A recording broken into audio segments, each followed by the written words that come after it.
Chilli powder ಸಖತ್ ಖಾರ ಬಣ್ಣ ಮತ್ತು ರುಚಿ ಆಚಿ ಚಿಲ್ಲಿ ಪೌಡರ್.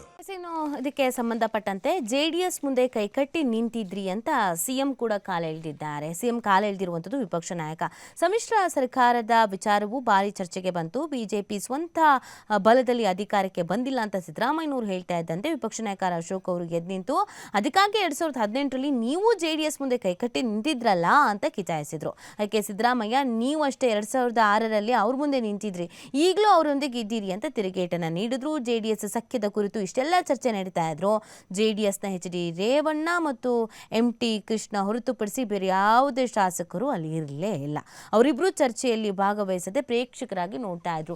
ಈ ಇಡೀ ಸದನವನ್ನು ನಾವು ಗಮನಿಸಿದಾಗ ಒಂದು ಅನಿಸ್ತಾ ಇರೋದು, ಜೆಡಿಎಸ್ನವ್ರು ಎಲ್ಲಿ ಹೋದ್ರು, ಜೆಡಿಎಸ್ನವ್ರು ಯಾಕೆ ಮಾತಾಡ್ತಾ ಇಲ್ಲ?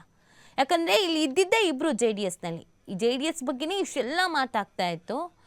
ಅದು ನಗೆ ಪಾಟಲಾಗಿಯೋ ಅಥವಾ ಅದನ್ನು ಕಿಚಾಯಿಸುವಂಥ ನಿಟ್ಟಿನಲ್ಲೋ ಅಥವಾ ಸೀರಿಯಸ್ ಆಗೋ ಒಂದು ಸ್ವಲ್ಪವೂ ಪ್ರತಿಕ್ರಿಯೆಯನ್ನು ಕೊಡಲಿಲ್ಲ. ಸೊ